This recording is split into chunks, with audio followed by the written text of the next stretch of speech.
inouï, hein. Le moment, moi, où quand je fais mes spectacles, à la fin, souvent des personnes viennent me voir, des femmes, mais aussi des hommes parfois, pour me dire que elles aussi se souviennent de cet instant précis où à l'école primaire, on leur a appris cette règle de grammaire inique avec ces mots-là, en français, donc jamais en française, vous aurez remarqué, le masculin l'emporte sur le féminin, et c'est comme un trauma en fait.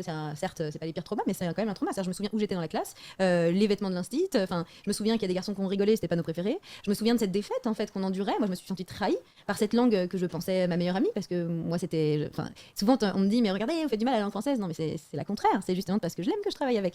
Enfin, je l'aime pas en tant que française pour le coup. Voilà, il n'y a pas de pensée patriote, à la limite une pensée matriote, mais en tout cas. Ça, c'est le seul point complètement bullshit de l'interview. Je suis d'accord avec quasiment tout ce qu'elle dit, mais là, c'est le bullshit extrême. Comme j'ai dit dans la précédente vidéo, je suis d'accord avec quasiment tout le reste de l'interview. Elle est très intéressante, je vous conseille de la regarder. Mais alors là, c'est vraiment bullshit extrême. Genre la meuf, elle a eu des traumatismes et elle se souvient des scènes où elle se souvient de la prof de français ou du prof de français qui lui enseignait les règles de grammaire, comme quoi, oh là là, j'ai été trahi par ma langue française, dans le sens où en gros elle voyait que tout était masculinisé. Mais quelle blague! Si elle est française, avec des parents français, ça veut dire qu'elle est née depuis qu'elle est bébé avec du vocabulaire et de la grammaire française. Donc, à moins que ses parents parlaient en féminin, je pense pas, ils parlaient donc comme la langue française est enseignée.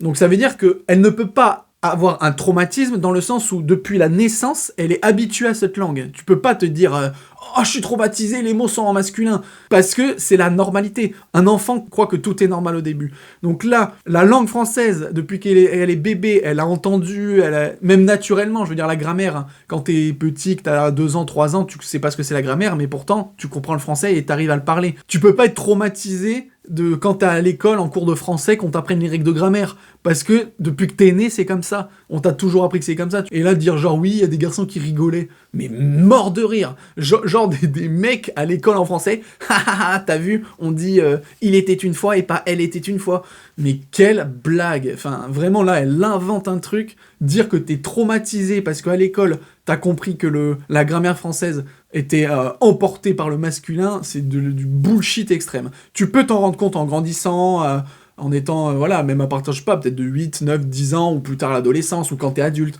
te faire des réflexions, tiens, il y a du masculin. Ça oui, et c'est ce qu'elle a vécu au final, parce que du coup, elle est dans le féminisme à fond, au niveau de la langue. Mais te dire que ça a été un trauma de base d'enfance, c'est n'importe quoi.